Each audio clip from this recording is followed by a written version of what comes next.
कि 1 बजे जब मैंने उसके कमरे में घुसा तो मैं आज उससे बहुत सुंदर लग रही थी। मैंने अपना हाथ उसके घुटने पर रखा।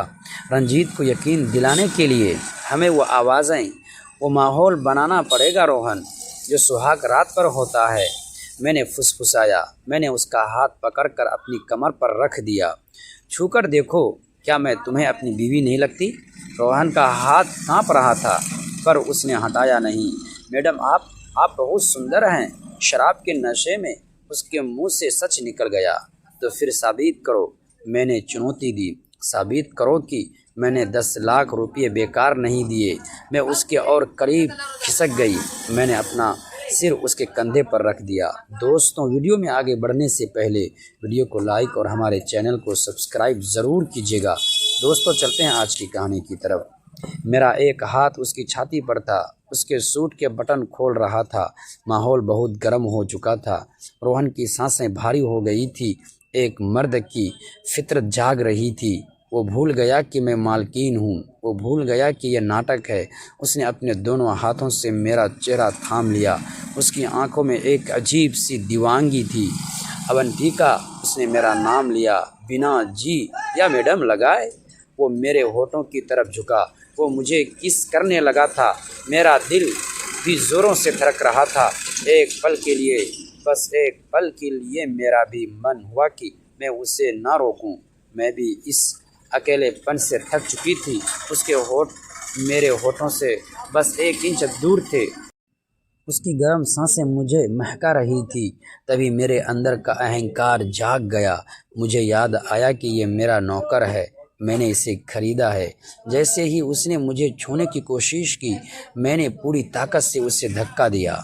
उसका नशा उतर गया। अपनी औकात में रहो रोहन, मैं चिल्लाई। हिम्मत कैसे हुई मुझे छूने की? मैंने तुम्हें नाटक करने के लिए कहा था, सच में पति बनने के लिए नहीं। रोहन जमीन पर बैठा हक्का बक्का मुझे देख रहा था। उसे समझ नहीं आया कि अचानक क्या हुआ। तुम सिर्फ एक खरीदे हुए गुलाम हो। मैंने उंगली दिखाकर कहा, तुम्हारे जैसे लोग मेरे पैरों में बैठने के लायक होते हैं, मेरे बिस्तर पर नहीं। आज रात तुम यही ज़मीन पर सोओगे। खबरदार। जो बेड की तरफ देखा भी तो रोहन की आंखों में आंसू और अपमान दोनों थे। वो चुपचाप सिर झुकाकर वही कालीन पर लेट गया। मुझे अपनी जीत महसूस हुई। मैंने उसे उसकी जगह दिखा दी थी। मैं बेड पर लेटने के लिए मुड़ी, तभी मेरी नज़र बेडरूम के दरवाजे के नीचे पड़ी। वहाँ एक परछाई थी। कोई दरवाजे के बिल्कुल सटकर खड़ा था और उसने हमारी सारी बातें सुन ली थी। नशे में मुझे इस बात का होश ही नहीं रहा था। मेरा दिल धक से रह गया। क्या वो रंजीत था? अगर उसने सुन लिया कि ये नाटक है और रोहन मेरा गुलाम है, तो वो कल सुबह ही हमें बर्बाद कर देगा। परछाई हिली और फिर कदमों की आवाज़ दूर जाने लगी। वो चला गया। पर अब वो क्या करेगा? क्या हमारा राज खुल चुका था? क्या कल सुबह मेरी बर्बादी का सवेरा होने वाला था? मैं उस रात सो नहीं पाई।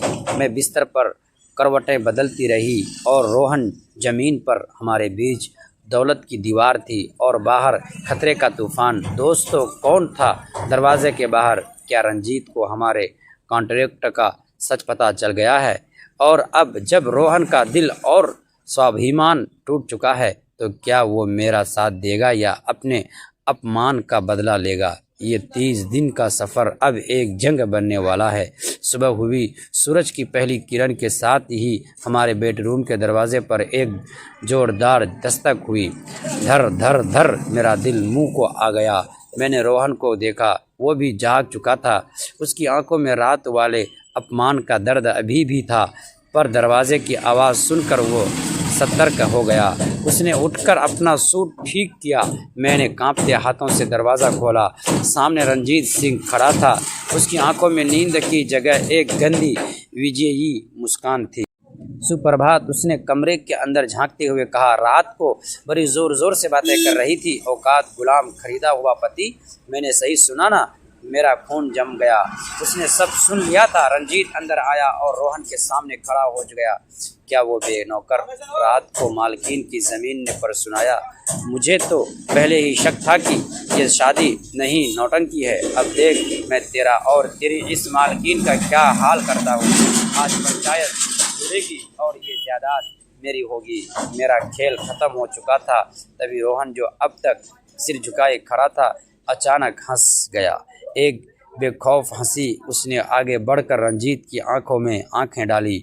बड़े भैया, रोहन ने भारी आवाज़ में कहा। कानों में आज उसे बहुत खूबसूरत लग रही थी।